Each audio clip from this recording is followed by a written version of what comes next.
네, 오늘 본문 말씀을 가지고 다윗의 이야기를 같이 나눠보기 원합니다. 오늘 본문은 올해 상반기 개강 예배를 시작할 때 나누었던 말씀, 삶의 배신대 하나님의 은혜에 이어지는 내용이 됩니다. 다윗의 광야 생활은 우리 인생의 단면을 고스란히 보여주는 거울이 됩니다. 그러한 고난이 많은 인생길에서 그래도 하나님의 약속, 곧 언약을 품고 살아가는 사람들이 지녀야 할 일종의 원칙들을 보여주는 위대한 서사시가 다윗의 광야 생활이라고 말할 수 있습니다. 사울은 블레셋과의 전쟁을 마친 뒤에 부랴부랴 다시 다윗을 추적하러 나섭니다. 이스라엘 각지에서 3,000명의 사람들을 뽑아 모아서 다윗을 체포하기 위해 원정을 떠납니다. 사울에게는 언제나 성실한 사냥개들이 있었습니다. 다윗의 냄새를 맡고 엔게디 황무지에 있다고 정확하게 위치를 알려주는 그런 사람들이 주변에 있었습니다. 사울이 다윗을 잡기 위해 길을 나선 어느 날 길가에 있는 어느 굴 속으로 들어가게 됩니다. 성경은 사울이 굴 속에 들어간 이유를 뒤를 보러 들어가니라 라고 기록합니다. 오늘 보면 3절인데요. 길가 양의 우리에 이른즉 굴이 있는지라 사울이 뒤를 보러 들어가니라. 다윗과 그의 사람들이 그 굴 깊은 곳에 있더니, 뒤를 보러 갔다는 것은 이제 용변을 보기 위해서 굴에 들어간 것이지요. 그런데 그 굴에는 이미 다윗과 다윗의 사람들이 무장을 한 채 이미 들어가 있었던 그런 굴이었습니다. 다윗은 자신을 쫓는 원수를 처단할 수 있는 기막힌 기회를 잡게 된 것이죠. 4절 말씀도 보면은요, 다윗의 사람들이 이르되 보소서 여호와께서 당신에게 이르시기를 내가 원수를 내 손에 넘기리니 내 생각에 좋은 대로 그에게 행하라 하시더니 이것이 그날이니이다 하니 다윗이 일어나서 사울의 겉옷자락을 가만히 베니라. 다윗이 사울을 처단할 수 있는 정말 절체절명의 기회를 얻게 되었는데요, 다윗은 사울을 죽이지 않았습니다. 그저 사울의 겉옷자락만을 가만히 칼로 베었던 것이지요. 그나마도 그렇게 행동한 것을 다윗은 매우 가슴 아파했습니다. 그래서 자신의 행동을 후회했고 나아가 자기 신하들에게 절대로 사울을 죽이지 못하도록 명령을 내립니다. 5절과 6절입니다. 그리한 후에 사울의 옷자락 뱀으로 말미암아 다윗의 마음이 찔려 자기 사람들에게 이르되 내가 손을 들어 여호와의 기름 부음 받은 내 주를 치는 것은 여호와께서 금하시는 것이니 그는 여호와의 기름 부음 받은 자가 됨이니라. 다윗은 비록 자신을 죽이려고 혈안이 되어져 있는 사울 왕이었지만 사울 왕을 향하여서 여호와의 기름 부음 받은 내 주라고 2번이나 그렇게 강조해서 분명하게 말했습니다. 자신은 신하이고 사울은 왕이며 자신은 이제 등극을 기다리는 왕이지만 사울은 이미 등극한 왕이고 자신은 미래의 사람이지만 사울은 현재의 사람이다라는 사실을 분명히 인식하고 있었습니다. 그런데 우리는 여기서 이 사건이 언제 발생한 사건인지를 우리 주목해 봐야 합니다. 하나의 사건은 그 사건이 발생한 전후 맥락 속에서 묵상되어져야 하기 때문입니다. 사울을 죽일 수 있었음에도 불구하고 사울을 죽이지 않았던 이 사건은 다윗이 10당의 사람들, 10사람들에 의해서 팔아 넘겨졌다가 간신히 살아남은 직후에 기록되어진 사건입니다. 오늘 이 사건에서 다윗은 10당에서 경험한 것과 정확하게 정반대의 상황에 놓여지게 된 것입니다. 10당에서 다윗은 어제까지만 해도 이웃이었던 사람들, 자신과 가장 가까이 있었던 사람들이 갑작스럽게 암살자로 돌변하는 그런 경험을 했던 것입니다. 도피처라고 여겨져서 찾아 들어간 곳이 갑작스럽게 암살자들로 득실거리는 캄캄한 굴 속으로 변해버렸던 것입니다. 그런데 오늘 본문 말씀은요, 다윗이 갑작스럽게 암살자가 되어질 수 있는 역전된 위치에 서게 되었다라는 사실입니다. 원래 다윗이 이 굴에 숨어 들어간 것은 사울 왕을 피하기 위해서 이 굴 속에 들어갔던 것이지요.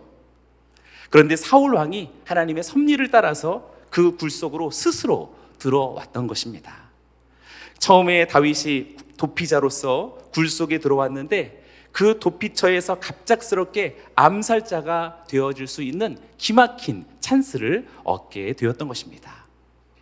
바로 이전의 사건에서 10사람들이 다윗을 사울에게 팔아넘겼다면 지금은 하나님께서 사울을 다윗의 손에 넘기신 그런 정반대의 상황이 되었다는 것입니다.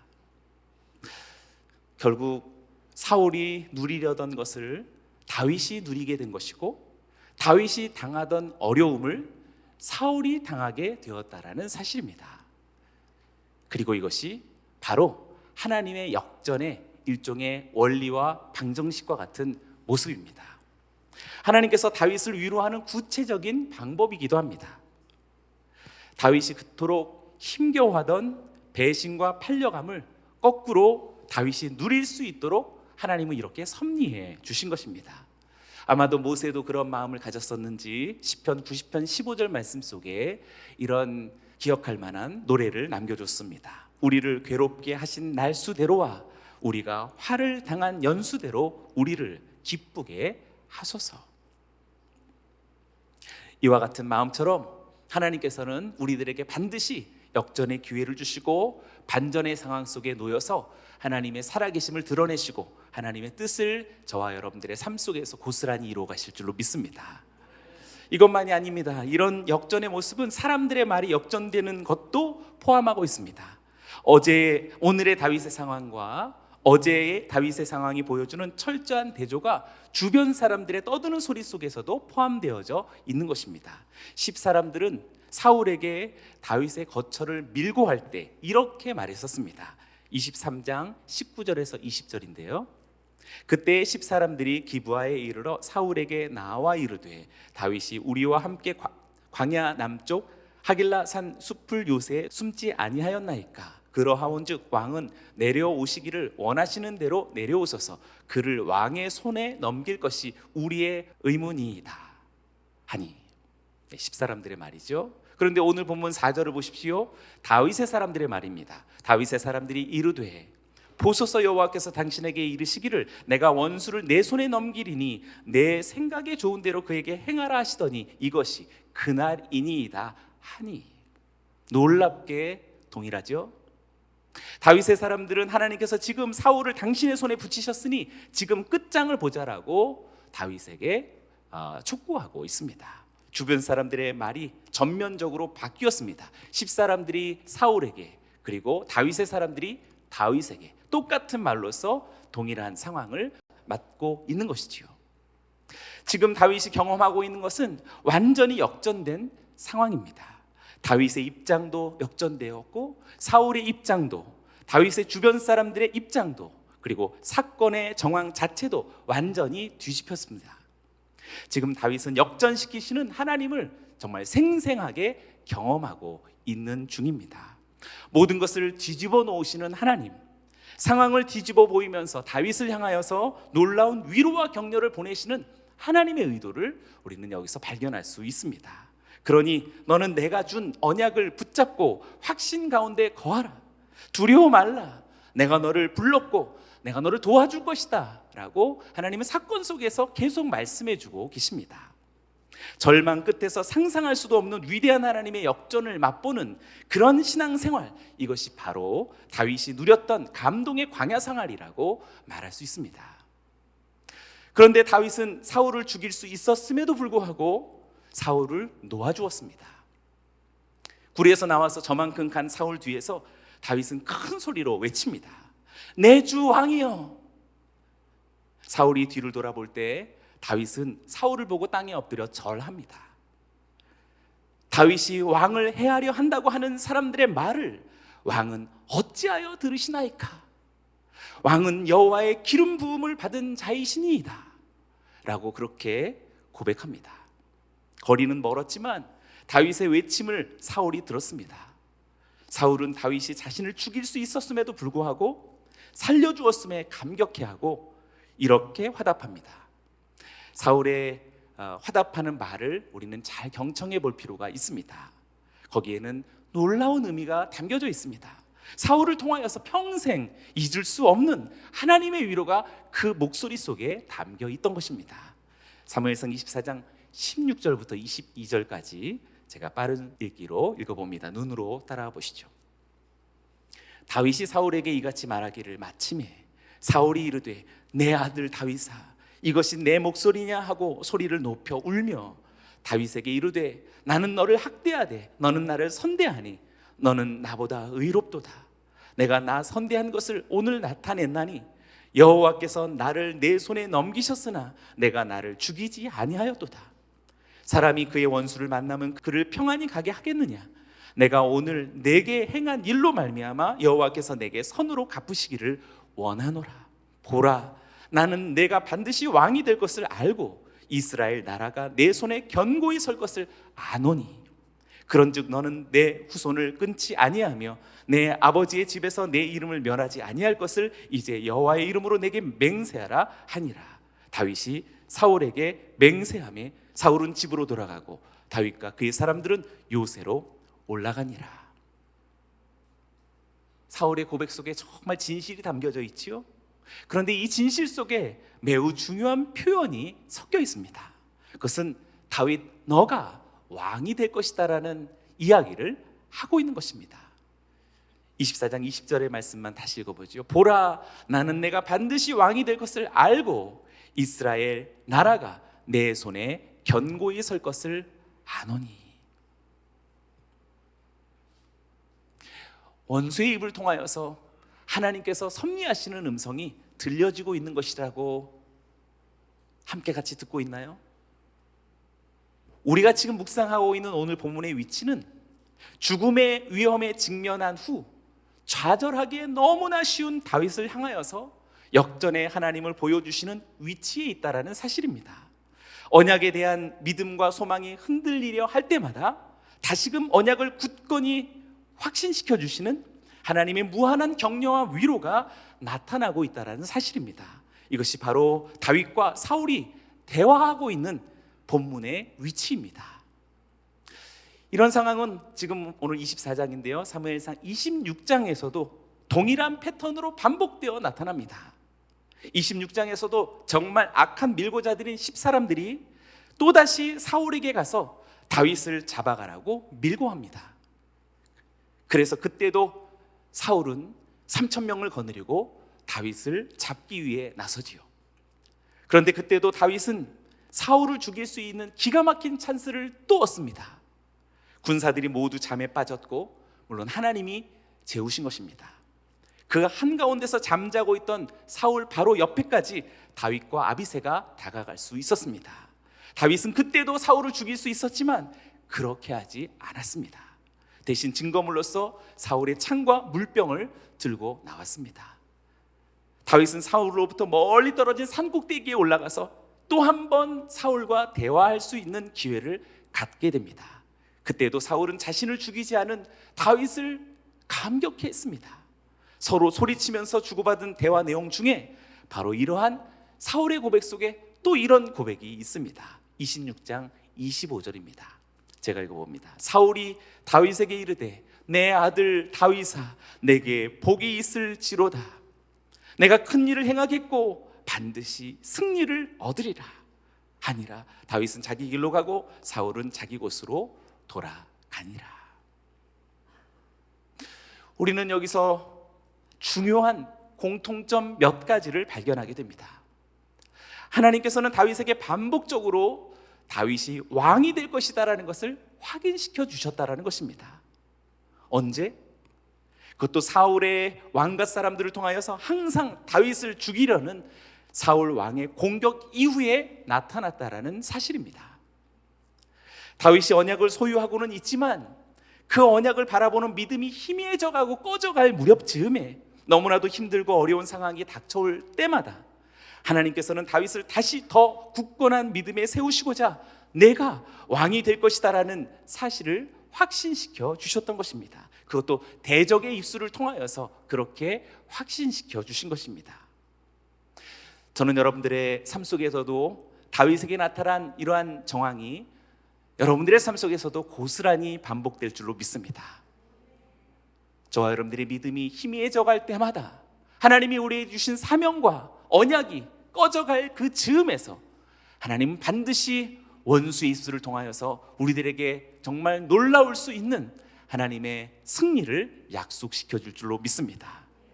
이상의 결과를 통해서 우리는 두 가지를 깨달을 수 있습니다. 첫째, 고난의 분량을 훨씬 능가하는 하나님의 위로와 격려의 크기를 볼 수 있는 것입니다.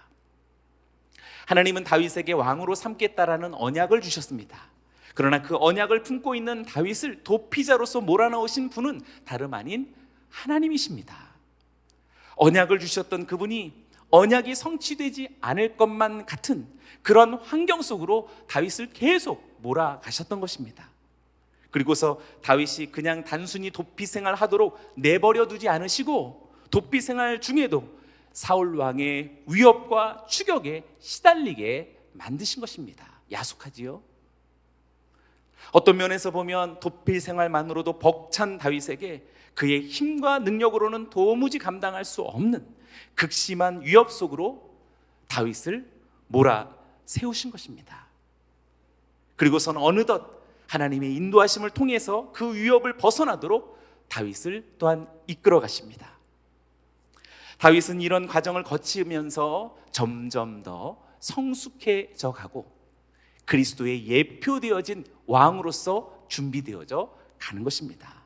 하나님께서는 다윗의 믿음과 그의 영혼을 하나님의 깊은 세계로 고난을 통하여서 극심한 연단 가운데 그렇게 인도해 가신 것입니다. 어찌 저와 여러분들이겠습니까?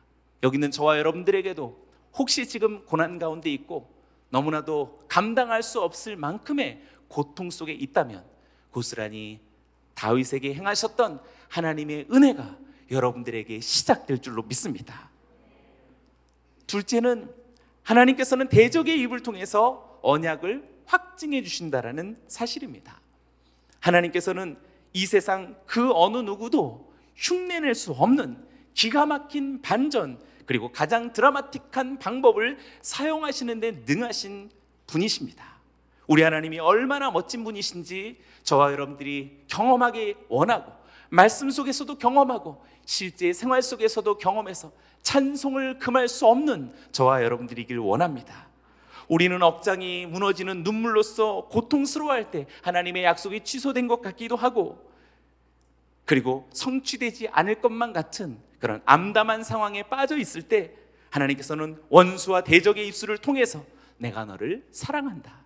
내가 너와 맺은 언약은 반드시 성취할 것이다 라고 말씀하시는 하나님이십니다. 믿으십니까? 믿으십니까?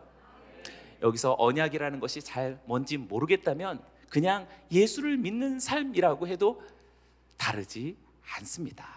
먹고 살아가는 일에 너무 버겁고 사업에 시달리고 관계에 찌그러들고 문제 많은 가정 속에서 숨조차 쉬기 어려울 때 내가 하나님의 이름을 부르는 것과 예수 그리스도의 십자가의 길을 따라가는 이 삶이 도대체 무슨 의미인가라고 하는 희미해지고 꺼져갈 그 무렵 즈음에 절대 그것을 놓지 않는 자에게서 다윗에게 나타나신 하나님의 기가 막힌 반전과 역전이 여러분들에게도 고스란히 일어나는 줄로 믿습니다. 다윗은 사울을 죽일 수 있는 기회가 올 때마다 하나님께서 기름 부으신 자를 죽일 수 없다라고 선언했습니다. 다윗은 사울을 자기에게 고난을 주는 사람으로 보지 않았고 하나님께서 기름 부음 받은 자로 여겼기 때문입니다. 사울 뒤에 있는 하나님을 더 생각했던 것입니다. 마찬가지입니다. 다윗은 고난이 올 때마다 그 고난만을 생각한 것이 아니었습니다. 자신으로 하여금 고난의 길로 접어들게 하신 하나님을 생각했던 사람입니다. 그래서 다윗은 하나님을 너무나 사랑했고 하나님을 노래했고 하나님께 감사했고 주님을 송축했습니다. 늘 자신이 걷는 길은 하나님께서 인도하시는 길이라고 생각했던 것입니다. 그래서 다윗은 그 고난의 길에서 절대 불평하지 않았던 것입니다. 우리에게도 언약을 주시는 하나님께서 그 언약을 성취하는 과정 속에서 필수적으로 거치게 하신 고난의 길이라면 그것은 소망이 충만한 기쁨과 감사의 고난의 길인 줄로 믿습니다. 다윗은 그래서 고난 중에서도 언약을 붙들고 믿음 안에서 소망으로 충만했습니다.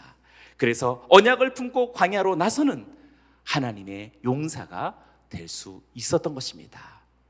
다윗의 장막을 세우는 꿈을 꾸고 오늘 2021년의 상반기를 마치는 마지막 저녁, 우리 모두는 하나님 앞에 섰습니다. 여러분의 각자의 삶의 정황과 삶의 자리가 어떠한지 다 다르겠지만 혹시 정말 버겁고 힘겨운 어둠의 그늘 속에 있는 분이라면 오히려 더욱더 다윗을 닮는 분이라고 격려해드리고 싶습니다. 여러분을 계속 뒤쫓고 있는 큰 어둠의 마수가 여러분에게 가까이 있을 때 오늘 이와 같이 다윗과도 같은 하나님의 용사로 세워가고 있는 하나님의 기가 막힌 반전과 역전의 시간이 도래할 줄로 믿습니다.